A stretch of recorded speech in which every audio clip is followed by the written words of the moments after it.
안녕하세요. 파워포인트를 활용한 비즈니스 제안 실무 강의를 맡게 된 유선주 강사입니다.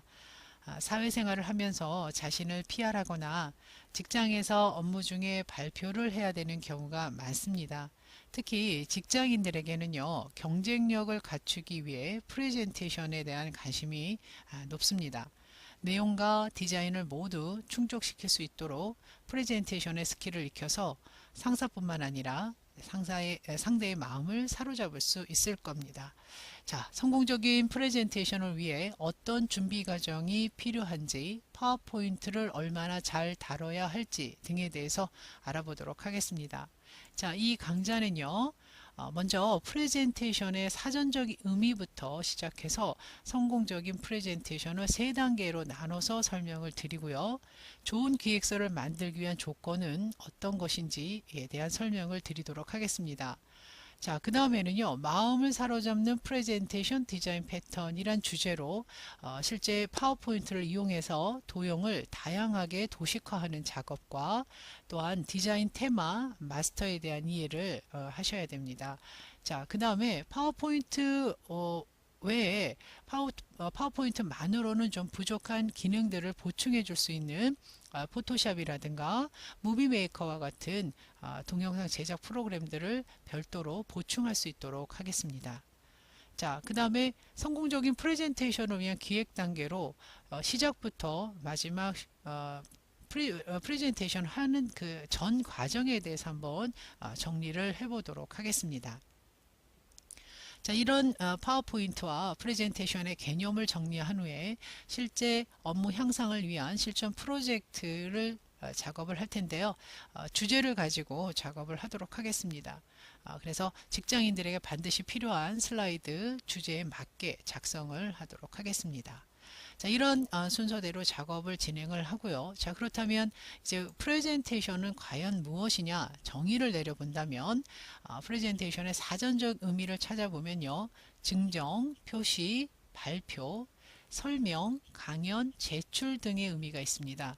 시청각 설명회로 청중을 설득하기 위한 행위라고 정의가 되어 있고요. 청중에게 가치 있는 정보를 제공하고 청중의 마음을 사로잡는 행위. 자, 이런 프레젠테이션의 의미를 안다면 준비하시는 것부터 달라질 수가 있겠죠. 결국 프레젠테이션을 하는 목적은 청중의 마음을 사로잡고 나에 대한 이미지를 충분히 어필할 수 있도록 하는 데 목적이 있겠습니다. 그리고 전달하고자 하는 주제에 대해서 청중의 마음을 잡아야겠죠. 예, 그래서 그런 프레젠테이션의 기본 정의를 가지고 준비를 하시는 것이 시작이 되겠습니다. 자, 그 다음에 프레젠테이션은 세 가지 유형으로 분류를 할 수 있는데요. 지식이나 정보를 전달하는 설명형, 제안형, 그 다음에 청중의 단합을 위한 동기부여형. 자, 이거를 한번 프레젠테이션으로 한번 살펴본다면요. 제안서의 경우가 있겠고요. 자, 어디 한번 볼까요? 마케팅 제안서의 경우, 이제 농식품 뭐 이거는 뭐 지나간 거기는 하지만요. 자, 이런 슬라이드 프레젠테이션을 좀 보면서 자, 여러분들 구분하실 수가 있는데 그 목적에 따라서 자, 신제품 발표하는 프레젠테이션의 모습입니다. 모양입니다. 자, 그 다음에 제휴 제안서, 자, 그 다음에 홍보 자료 등의 어떤 유형들을 보고 준비를 하실 수가 있겠는데요. 자, 설명형이 있고요. 제안하는, 그 다음에 동기를 부여하는 이런 프레젠테이션의 종류에 따라서 작업은 조금 방향이 달라질 수도 있겠죠. 자, 그러면 프레젠테이션을 준비하는 진행 단계, 성공적인 프레젠테이션의 단계를 세 단계로 나눠서 볼 수가 있는데요. 첫 번째 단계는 기획 단계로 보고요. 자, 두 번째 단계는 준비 단계가 되겠고요. 자, 마지막이 프레젠테이션 발표 단계가 되겠습니다. 그래서 이런 세 단계를 거쳐서 우리의 최종 목적인 발표 단계, 프레젠테이션을 하게 되는 거죠. 자, 그러면 첫 번째 단계, 기획 단계에서는 어떤 작업을 해야 되느냐, 어떤 목적으로 누구에게 어떻게, 자, what, 그 다음에 who, 다음에 how의 개념이 되겠죠. 프레젠테이션을 할 것인가를 생각을 해야 됩니다. 자, 업무 제휴서를 작성해야 되는 경우는 이런 경우죠. 상대 기업에게 제휴를 통해서 얻을 수 있는 이점이 무엇인지 제시하고 업무 제휴를 할 수 있도록 설득해야 되는 거잖아요. 자, 그렇다면 이 기획서의 목적은 업무 제휴가 되겠고요. 상대는 상대 기업이 되겠죠. 누구는. 그 다음에 어떻게 할 것인가는 제휴를 통해서 이점을 제시해야겠다. 그래서 이 세 가지를 염두에 두고 기획하셔야 되겠다. 자, 그 다음에 프레젠테이션의 목적과 의도, 대상, 컨텐츠의 초안을 작성을 하고요. 발표 장소와 규모도 보셔야 되겠죠. 자, 또한 프레젠테이션의 성격, 아까 우리가 분류한 대로 성격을 나눠서 성격대로 양을 결정하는데요. 페이지 수와 발표 시간을 어느 정도 비례가 되겠습니다. 그래서 이런 것들을 전체적으로 기획할 수 있는 단계가 1단계라고 보시면 되겠습니다. 자, 다음은 기획 단계 다음은 준비 단계가 되겠는데요. 이제 기획을 했다면 이제 준비를 이제 실질적으로 해 나가야 되겠죠. 자, 첫 번째 프레젠테이션에 필요한 내용을 정리하고 기획서를 만듭니다. 그 다음에 그에 따른 데이터를 수집하고 원고를 작성하게 되고요. 그 다음에 디자인을 하게 됩니다. 말하자면 프레젠테이션을 하기 전까지의 모든 과정이라고 보시면 되겠습니다. 그래서 준비 단계를 거쳐서 자, 마지막 발표 단계가 되겠죠. 프레젠테이션, 예상 질의에 대한 응답에 대한 답변 준비가 있을 수 있겠고요. 자, 유인물, 청중자들에게 나눠줄 유인물과 프레젠테이션을 할 때 참고할 메모 카드, 자, 그 다음에 충분한 리허설이 필요하겠죠. 긴장감이 있다면 잘 하시던 완벽한 준비를 하더라도 긴장하시는 것 때문에 잘못될 가능성도 있기 때문에 리허설을 충분히 하셔서 긴장감을 완화할 수 있도록 해주셔야 된다는 거. 자, 그 다음에 실전에 강하다는 말이죠. 자신감 있는 설명과 열의 진지한 태도를 이제 마지막으로 들 수 있는데요. 이 자신감과 열의 진지함은 충분한 준비가 필요한 겁니다. 여기서 지금 강조를 했는데요. 리허설을 통해서 자신 있는 자신감이 이제 자동으로 생기게 되는데 준비가 아무래도 미흡하게 되면 자신감이 떨어지는 상황을 청중자들이 느낄 수가 있기 때문에 마지막 이 발표 단계가 우리의 궁극적인 목적이 되잖아요. 그래서 충분한 이런 준비 과정들을 충분히 준비를 하시고 그 다음에 마지막 조금 부족한 부분이 있다 하더라도 자신감 있게 그 다음에 진지한 태도로 임한다면 청중자들이 그 진심을 받아들일 수 있을 겁니다. 자, 이런 세 단계를 거쳐서 프레젠테이션이 준비를 하셔야 될 거고요. 자, 그 다음에 이제 좋은 기획서는 어떤 조건을 가져야 될 것인가에 대해서 좀 알아보도록 하는데요. 자, 우선 명확한 목적을 가져야 됩니다. 주제가 정확해야 되고 왜 이 작업을 해야 되는지에 대한 목적을 가져야 됩니다. 발표 목적과 의도가 무엇인가, 정보를 전달하는 설명형이냐 아니면 마케팅을 위한 제안형이냐, 청중 단합을 위한 동기부여형이냐에 대해서 여러분들은 정하셔야 됩니다.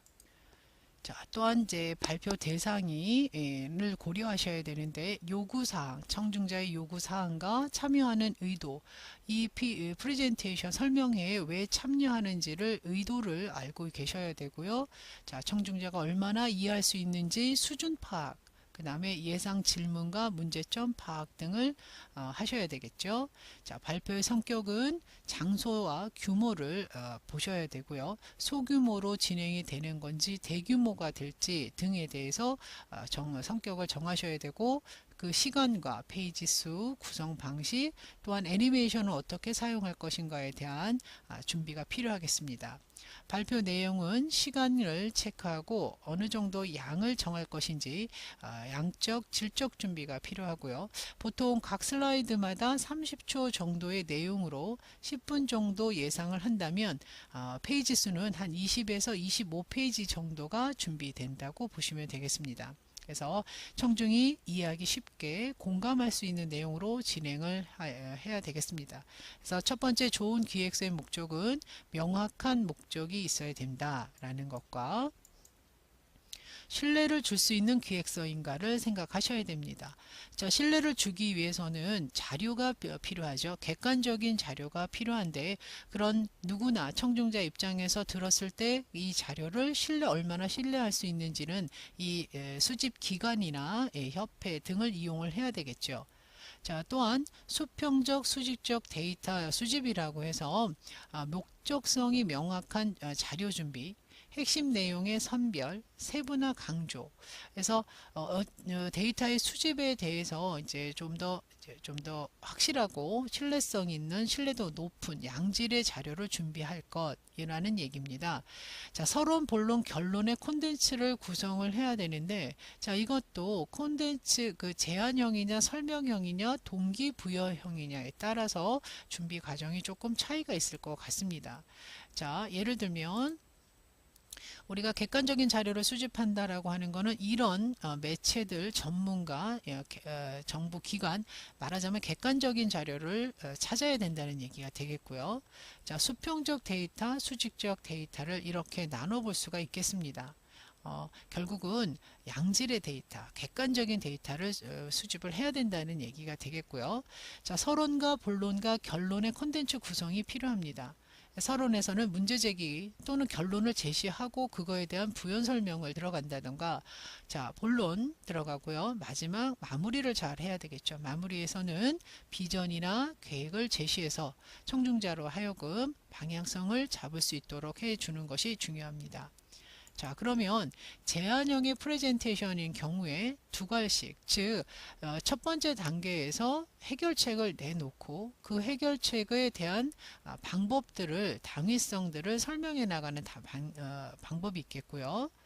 자, 그 다음에 설명형 프레젠테이션에서는 미괄식으로 이러이러한 부분들을 문제 제기하고 왜 이걸 해야 되는지에 대한 설명을, 제기와 원인 분석 단계를 거쳐서 마지막 구체적인 해결 방안을 제시하게 됩니다. 설명형 프레젠테이션의 경우가 되겠고요. 자, 마지막 동기부여형의 프레젠테이션의 경우도 동기부여형은 청중자를 단합하는 목적이 있는 겁니다. 그래서 대상 설명, 그 다음에 목적, 왜 이걸 해야 되는지에 대한 목적 제시, 그 다음에 어떻게 우리가 해 나가야 되겠다라는 실행 방안. 자, 이런 단계를 거쳐서 우리가 주제를 과정을 걸칠 수가 있겠습니다. 자, 이런 과정을 통해서 보다 청중자에게 신뢰감을 형성을 할 수가 있다라고 보시면 되겠습니다. 자, 그러면 또 좋은 기획서의 조건은 뭐냐? 간결함이다. 자, 너무 내용이 많거나 문장이 길어지거나 하지 않도록 준비를 하셔야 되고요. 원고의 축약이라고 해서 전문 용어를 자제하고 문장을 대체로 씁니다라는 식이 아니라 축약어로 대체를 할 수 있어야 되겠고요. 장문을 단문으로, 중복되는 내용이 생략되게, 조사 사용은 가급적 축소, 명사형, 접속사, 감탄사, 문장보호 등을 제거해서 원고를 좀 정리하시는 게, 축약하는 것이 중요하다. 그 다음에 적절한 글머리 기호도 청중자 입장에서는 시선을 이끌 수 있는 그런 작업이 되겠고요. 그 다음에 한 페이지에 하나의 주제를 갖고 설명을 할 것을 얘기합니다. 그 다음에 문장을 통일해서 작업을 해주시고요. 자, 다음은 좋은 계획서를 만드는 조건 중에 가독성, 눈에 잘 읽힐 수 있게끔 그 글꼴체를 신경을 쓰셔야 된다는 건데요. 가독성을 높이기 위해서는 글꼴체가 너무 다양하거나 현란하게 되면 내용 자체가 오히려 눈에 들어오지 않을 수가 있습니다. 그래서 내용에 거부감을 갖지 않고 집중할 수 있게 하기 위해서는 이 텍스트 글꼴도 중요한 역할을 하게 됩니다. 그래서 자주 사용되는 파워포인트의 글꼴체를 좀 정리해 봤는데요. 자, 고딕체와 명조체로 크게 나눠서 보시면 되겠습니다. 그래서 다음과 같은 이 글꼴체를 여러분들이 염두에 두셔서 한글체일 때와 그 다음에 영문체를 나눠서 지정을 해서 사용을 한다면 보기에도 좋고 주제가 조금 더 명확하게 들어올 수 있습니다. 자, 또한 글꼴의 크기를 본다면 맨 앞에 겉장의 표지 제목인 경우에는 보통 40pt 정도, 그다음 중간 목차와 간지가 들어간다면 36pt의 그 글꼴, 그 다음에 내용인 경우와 내용 슬라이드 소제목, 그 다음 본문, 자, 이렇게 글꼴 크기를 어느 정도는 뭐 반드시 이렇게 해야 되는 건 아니지만 기본적으로 이런 기본값을 갖고 작업을 하시는, 본문의 내용을 기록한다면 좀 더 시선을 편안하게 이끌 수 있다라고 보시면 돼요. 자, 그 다음에 이 줄 간격, 여러 줄을 쓸 때는 이 글꼴의 1.3배의 크기로 작업을 해주신다면 보기가 좋다고 할 수가 있겠습니다. 자, 그러면 예제를 통해서 한번 살펴볼까요? 자, 이런 본문 내용에서 지금 이 글을 그 간격을 보면 조금 답답한 느낌을 주게 됩니다. 줄 간격을 조절을 할 때, 자, 이 개체를 선택을 하고요. 자, 그 다음에 Shift 키를 눌러서 이 개체를 동시에 선택을 합니다. 그래서 이 글을 줄 간격을 정하시기를 1.3배 정도의 크기라고 보신다면, 자, 홈 메뉴에서 이제 선택을 하게 되고요. 자, 그 단락에 보면 줄간격 옵션이라고 있습니다. 자, 줄간격 옵션을 선택을 해서, 자, 이 대화 상자에서요, 이 간격이라는 부분에서 줄간격을 배수로 정하고, 이 배수의 값을 1.3에서 4 정도의 간격이 보기 좋다라고 보시면 됩니다. 이 글꼴 18pt의 1.3배 간격으로 이렇게 조절한다면 아무래도 보기가 더 편안하다라고 보시면 되겠습니다. 그래서 줄 간격도 텍스트 크기와 연관해서 생각을 해주시면 되고요. 또한 텍스트를 강조할 때도 색을 좀 생각하셔야 될 것이 밝은 배경일 때와 어두운 배경일 때를 좀 생각을 합니다. 밝은 경우일 때는 강조할 땐 주로 이제 붉은색 계열을 선택을 하고요. 또는 이제 기본적으로 글꼴이 밝을 때는 검정이 보기가 좋습니다. 근데 어두운 배경일 때는 흰색이나 또는 이제 이렇게 노란색으로 강조를 할 수가 있겠죠. 네. 그래서 밝은 배경과 어두운 배경을 나눠서 강조를 할 수 있는 글꼴색을 선택을 하면 되겠습니다. 자, 다음은 좋은 기획서를 만드는 조건으로 시안성을 볼 수가 있는데요. 아무래도 도형을 배열했을 때 도의 디자인이 세련되고 예뻐야 또 시선을 끌 수 있어야 청중자가 그 내용을 이해하는 데 도움이 됩니다. 그래서 체계적이고 짜임새 있게 디자인이 되어야 시안성이 좋다라고 볼 수가 있겠죠. 자, 그래서 무엇보다도 그 파워포인트에서는 도식화 작업이 굉장히 중요합니다. 청중의 이해를 돕기 위해서는 그래프나 표, 도형 도의 디자인 작업이 굉장히 중요하고요.